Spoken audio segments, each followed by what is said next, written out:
오늘 우리에게 주시는 하나님의 말씀은 사도행전 4장 23절로 31절까지 말씀. 오늘 우리에게 주시는 하나님의 말씀입니다. 사도들이 노임에 그 동료에게 가서 제사장들과 장로들의 말을 다 알리니 그들이 듣고 한 마음으로 하나님께 소리를 높여 이르되 대주제여 천지와 바다와 그 가운데 만물을 지은 이시요 또 주의 종 우리 조상 다윗의 입을 통하여 성령으로 말씀하시기를 어찌하여 열방이 분노하며 족속들이 허사를 경영하였는고 세상의 군왕들이 나서며 관리들이 함께 모여 주와 그의 그리스도를 대적하도다 하신 이로소이다. 과연 헤롯과 본디오 빌라도는 이방인과 이스라엘 백성과 합세하여 하나님께서 기름 부으신 거룩한 종 예수를 거슬러 하나님의 권능과 뜻대로 이루려고 예정하신 그것을 행하려고 이 성에 모였나이다. 주여 이제도 그들의 위협함을 굽어보시옵고 또 종들로 하여금 담대히 하나님의 말씀을 전하게 하여 주시오며 손을 내밀어 병을 낫게 하시옵고 표적과 기사가 거룩한 종 예수의 이름으로 이루어지게 하옵소서 하더라. 빌기를 다음에 모인 곳에 진동하더니 무리가 다 성령이 충만하여 담대히 하나님의 말씀을 전하니라. 아멘. 하나님의 말씀입니다. 담임 목사의 소원이 있다면 그것은 성도들이 은혜를 받는 것입니다. 여러분 은혜 많이 받으시기를 축복합니다. 어떤 교회의 담임 목사님이 성도들이 은혜 받기를 소망하면서 말씀으로 주의 은혜가 성도들에게 임했으면 좋겠다라는 마음을 가지고 성실하게 말씀을 준비했습니다. 30분, 40분 남짓되는 설교를 위해서 거의 30시간, 40시간 가까이 하나님의 말씀을 준비해서 설교를 준비해서 말씀을 전했습니다. 그런데 성도들이 모두 고개를 푹 숙이고 있는 겁니다. 낙심도 되고 화도 났지만 변함없이 성실하게 말씀을 준비해서 선포를 했습니다. 그렇게 시간이 지나면서 저쪽에서 한 분 성도님이 아멘 하는, 부끄럽게 아멘 하는 소리가 들려왔습니다. 그 소리가 목사님의 마음에 얼마나 힘이 되고 하나님의 음성으로 들려오는지 더 성실하게, 더 열심히, 열정적으로 말씀을 준비해서 전했습니다. 그렇게 한 달, 두 달, 세 달, 6개월, 1년이 지나가자 모든 성도들이 고개를 들어 다 목사님을 바라보면서 말씀을 증거할 때마다 아멘, 아멘 하면서 은혜를 받는 겁니다. 아멘, 고맙습니다. 눈치 빠른 사람은 우리 현 집사님밖에 없는 것 같아요. 그런데 동네에 이 교회가 어떻게 소문이 났느냐? 저 교회는 살아있대. 이렇게 교회가 소문이 났습니다. 그러니까 교인들은 말씀 앞에 아멘 했을 뿐인데 동네에는 어떻게 소문이 났느냐? 저 교회 살아있대. 왜? 말씀 앞에 아멘하고 나간 성도들의 삶의 태도가 바뀌고 인간관계가 바뀌니까 교회에 다니면서 사람이 변화되는 것을 보고 동네 사람들이 저 교회는 살아있대 이렇게 인정하더라는 겁니다. IMF가 찾아왔습니다. 교회가 비껴갈 수 없죠. 장로님이 회사에 부도가 났습니다. 안수 집사님이 직장에서 해고를 당했습니다. 성도들의 삶에 적자가 일어나기 시작했습니다. 목사님은 어려울 때일수록 더 열심히 성실하게 말씀을 준비해서 적극적인 말씀, 소망의 말씀을 열정적으로 전했습니다. 성도들은 말씀이 선포될 때마다 말씀대로 될 줄로 믿습니다. 그 말씀이 내게 곧 이루어질 겁니다 라는 믿음을 가지고 아멘, 아멘 하며 말씀을 받았습니다. 그렇게 1년이 지나갔습니다. 부도난 장로님 해결이 안 됐고요. 해고된 안수 집사님 복직이 안 됐고요. 적자가 이어지는 성도들 여전히 적자가 계속되고, 그러자 성도들이 이렇게 말하기 시작했습니다. 아멘 해도 소용없네. 아멘 해도 소용없네. 그러면서 전부 고개를 푹 숙이고 설교를 듣기 시작을 했습니다. 아무리 열정적으로 믿음의 말씀을 전해도 고개를 푹 숙인 채 아멘 해도 소용없네. 아멘 해도 소용없네. 목사님이 너무 마음이 속상했습니다. 그래서 하나님 앞에 기도하며 부르짖으며 은혜를 구할 때 하나님이 그렇게 감동을 주시더랍니다. 김희수 목사야, 네 교회 성도들이 네 말을 안 들어서 낙심이 되느냐? 낙심하지 말아라. 네 교회 성도들은 네 말만 안 듣는 게 아니라 내 말도 안 듣는단다. 그러면서 마음에 감동을 주시기를, 돌아오는 주일에는 모든 성도가 고개를 들 터이니 너는 100만 원을 가지고 설교단에 올라가라, 이런 감동을 주셔서 사비를 들여 100만 원을 은행에 가서 100만 원짜리 수표로 바꿨습니다. 그리고 그 100만 원짜리 수표를 손에 들고 성도들에게 설교를 시작했습니다. 여기 100만 원짜리 수표가 있습니다. 갖고 싶으신 분 계십니까? 그러자 모두 고개를 들어 목사님을 보았습니다. 여러분, 이 수표를 가지고 싶으십니까? 아멘. 그러자 이 목사님이 수표를 구겼습니다. 구긴 수표를 보여주면서 이 수표, 이 구겨진 수표를 그래도 갖고 싶으십니까? 성도들이 웃으면서 아멘. 그러자 목사님이 할 행동은 아니지만 수표에 침을 뱉어서, 제가 침을 뱉어서 더러워진 이 수표를 그래도 가지고 싶으십니까? 그래서 성도들이 웃으면서 아멘 하더랍니다. 그래서 목사님이 이렇게 정의를 했습니다.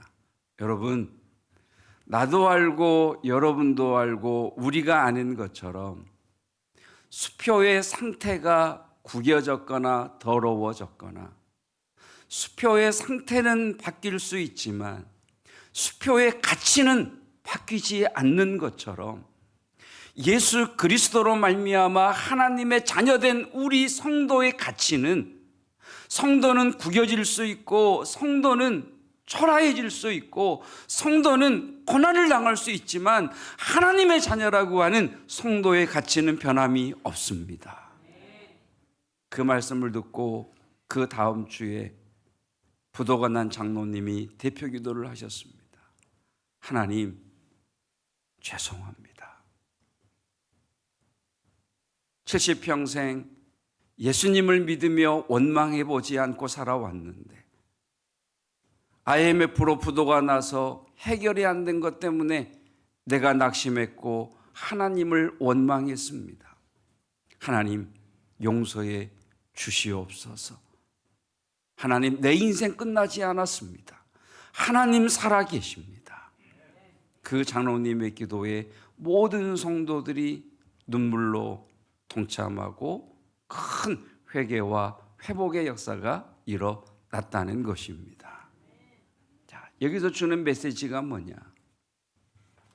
해석이 달라지니까 삶의 태도가 바뀌고 해석이 달라지니까 반응이 다르더라. 그래서 오늘 설교 제목 다 같이 시작. 과거는 지우는 것이 아니라 해석하는 것이다. 원래 한 주간 동안 말씀을 준비하면서 계속 마음속에 떠올랐던 단어는 돌파, 저항, 극복, 지양이라고 하는 이런 네 개의 단어였어요. 근데 이 네 개, 돌파, 저항, 극복, 지양이라고 하는 이 네 개의 단어 중에 지양이라고 하는 이 단어가 굉장히 마음속에서 끌렸어요. 자, 지양이라고 하는 이 뜻이 뭐냐면 이제 지양하다라고 하는 것이 있고 지향하다라고 하는 단어가 있잖아요. 그러니까 지향하다라고 하는 건 어디로 향하다, 목표를 향해 나아가다 이런 의미를 가지고 있다면 지양하다라고 하는 것은 어떠한 것을 하지 않는다 이런 의미를 가지고 있잖아요. 근데 지양이라고 하는 원래 뜻이 뭐냐면 국어사전적 뜻이 뭐냐면 다 같이 더 높은 단계로 오르기 위하여 어떠한 것을 하지 아니함이더라고요. 이 단어가 굉장히 멋진 단어로 다가왔어요.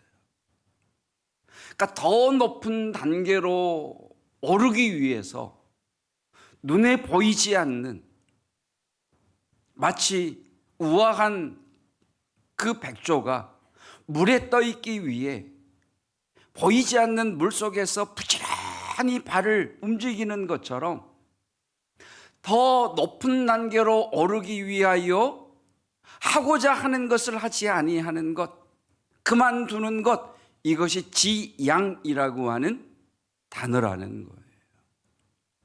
너무 멋진 단어 아닙니까?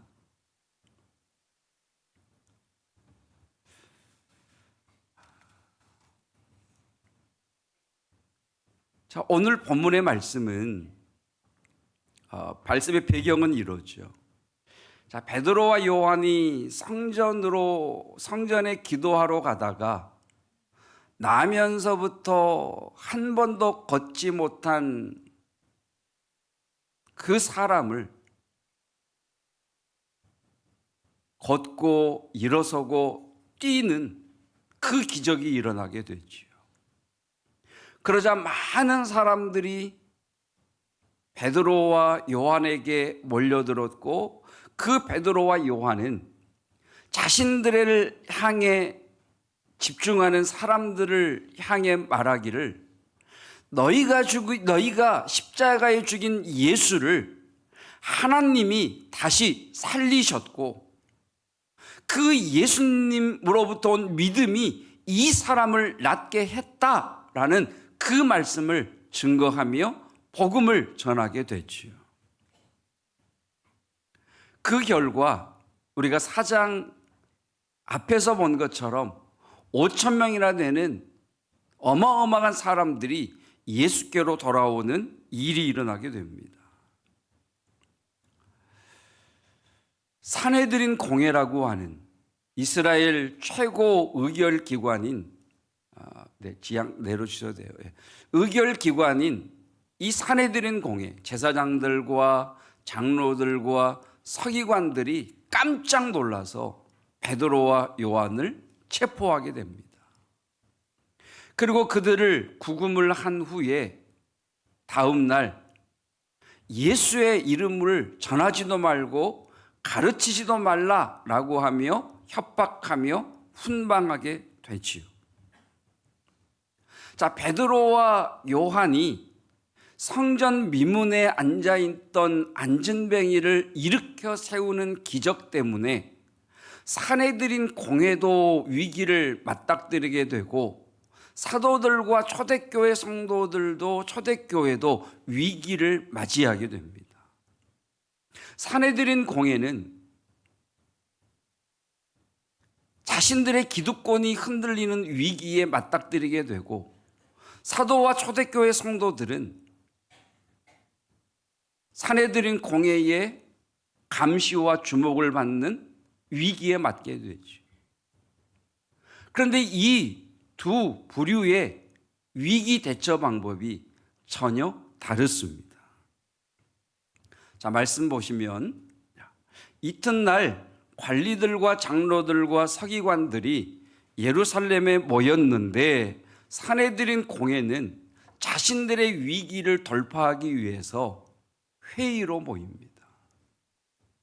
그런데 사도들이 노임의 그 동료에게 가서 제사장들과 장로들의 말을 다 알리니 그들이 듣고 한 마음으로 하나님께 소리를 높여 이르되, 교회는 먼저 기도하더라는 겁니다.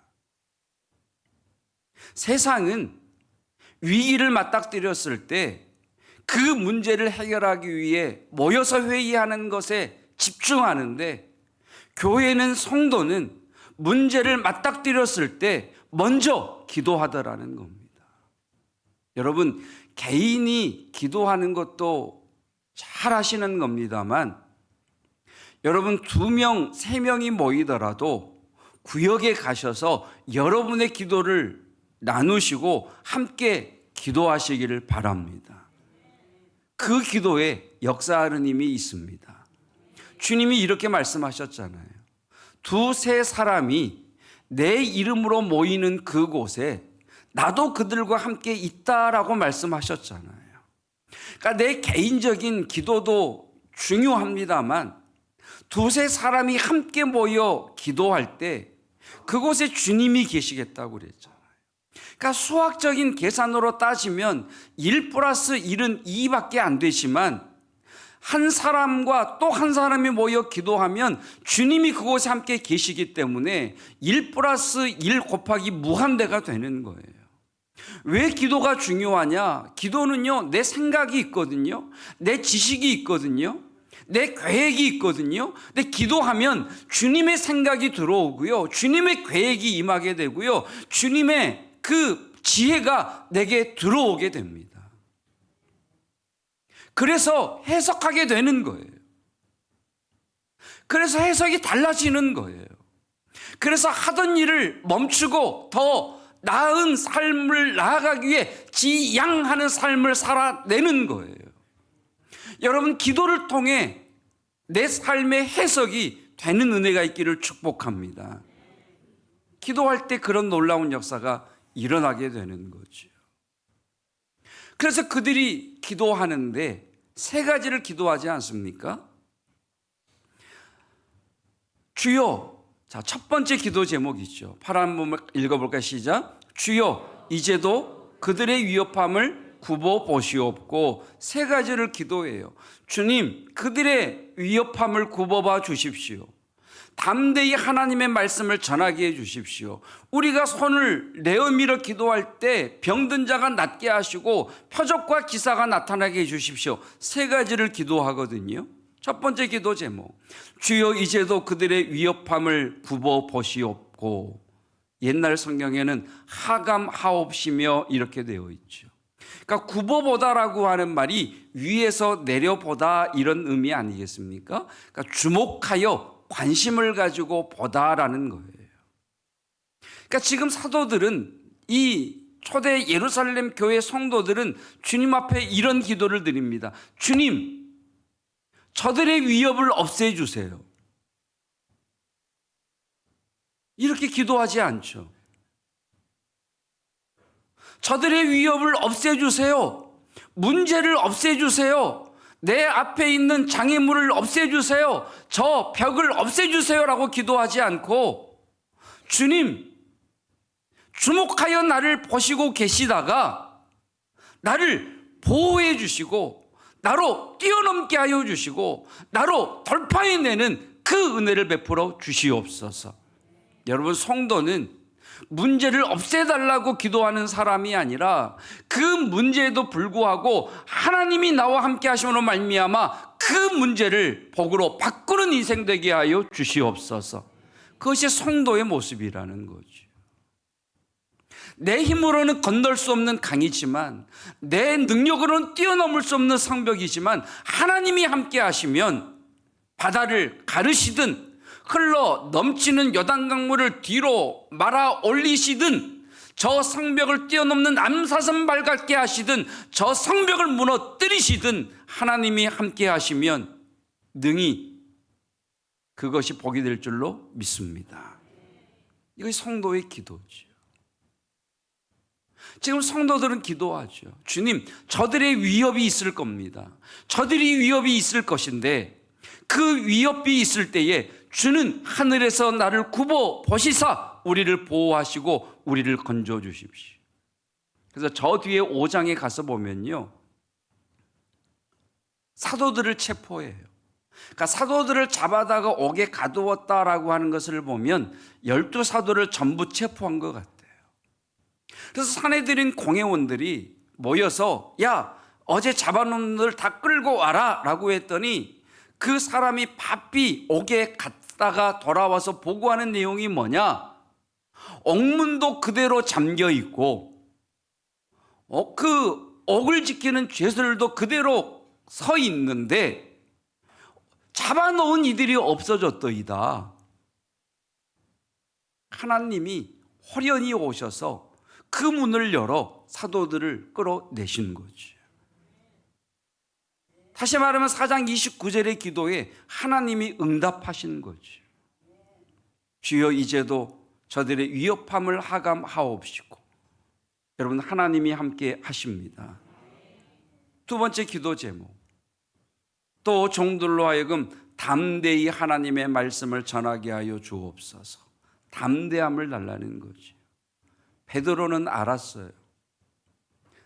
자신의 경험에 제사장의 집들에서 예수님을 부인하며 저주하며 맹세했던 그 아픈 기억이 있잖아요.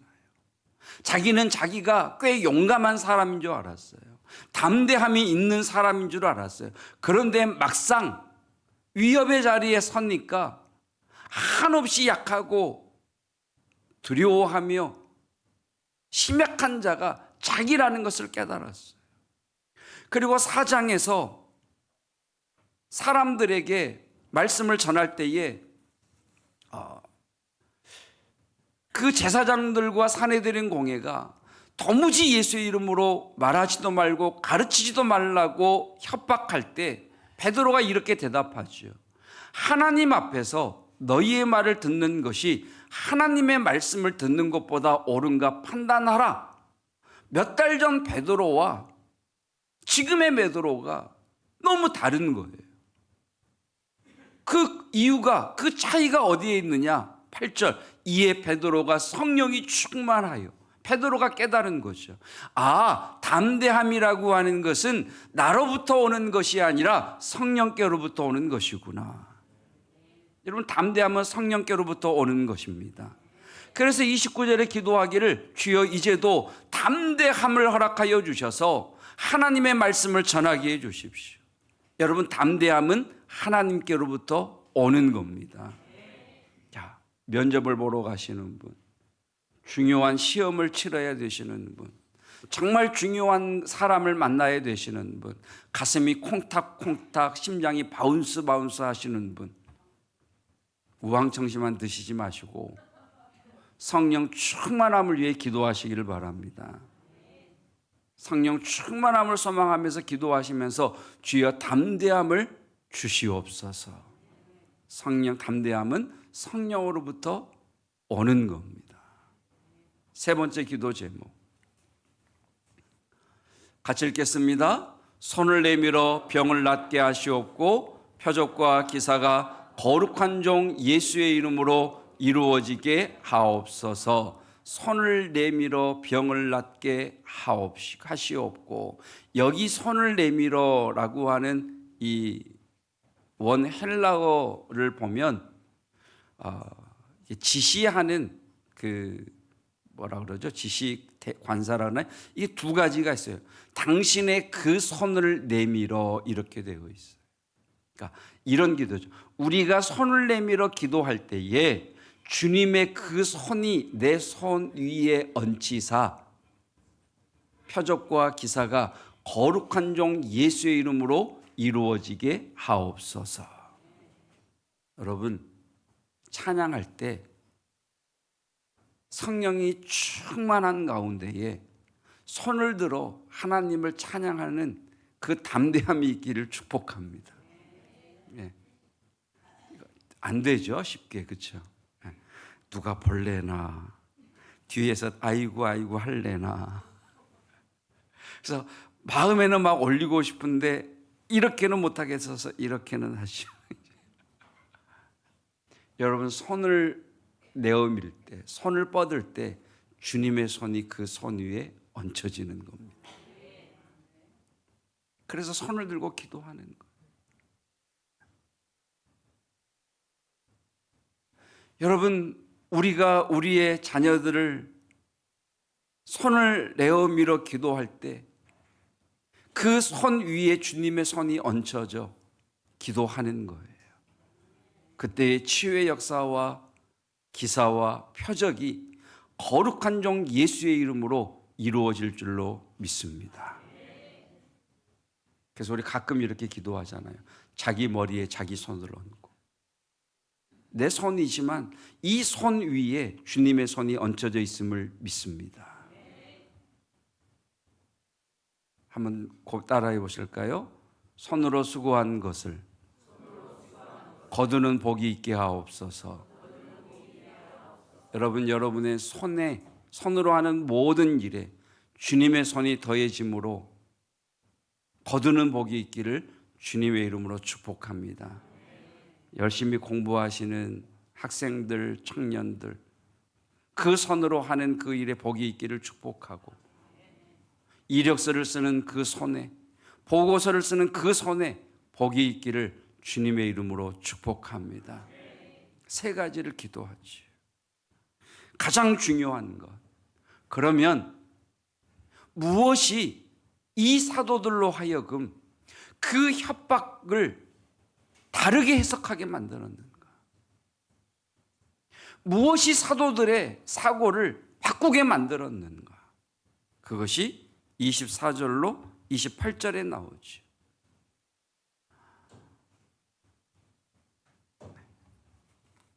그들이 듣고 한 마음으로 하나님께 소리를 높여 이르되, 다 같이 대주제여. 하나님을 뭐라고 부르느냐?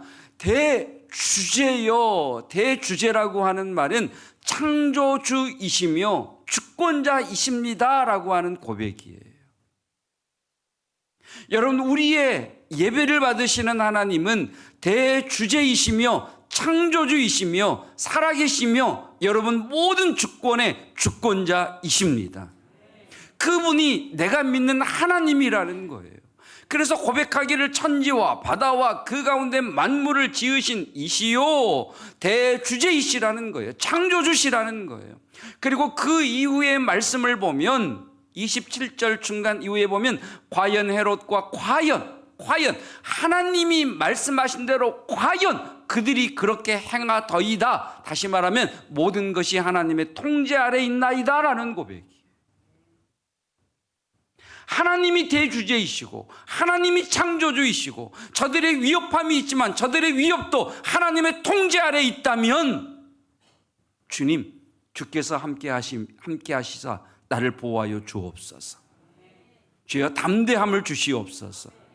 주님, 손을 내어밀 때에 주의 손이 얹혀져 놀라운 기사와 표적이 나타나게 하여 주시옵소서. 하나님의 하나님 되심을 알았더니 해석이 되더라는 거지.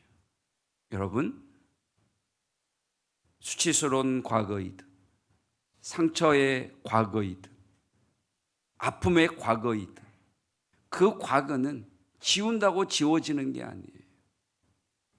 대주제이신 하나님 앞에 해석이 될 때 그 과거는 복이 될 줄로 믿습니다. 그 은혜가 있기를 주님의 이름으로 축복합니다.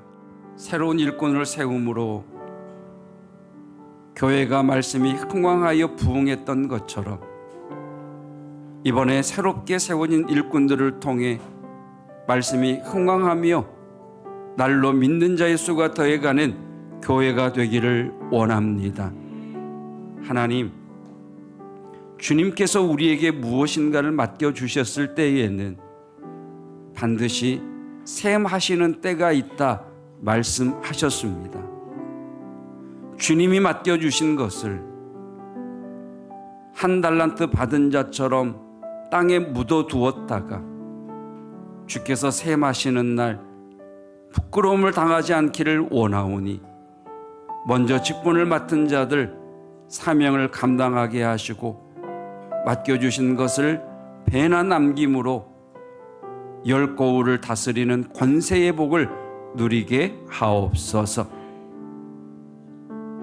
교회의 일꾼은 하나님이 세우신 것이기에 겸손히 주의 말씀을 순종하게 하옵시고 나의 자격 없음이 아니라 나를 붙드신 대주제를 바라봄으로 충성하는 자 되게 하옵소서. 드렸던 기도처럼 세움받지 못한 이들의 마음도 주께서 평강 가운데 이끄시며 서운함과 섭섭함 때문에 믿음이 흔들리지 않기를 원하오니 더 뜨거움으로 교회를 섬기게 하시고 사랑하게 하옵소서. 귀한 예물 아버지 앞에 올려드립니다.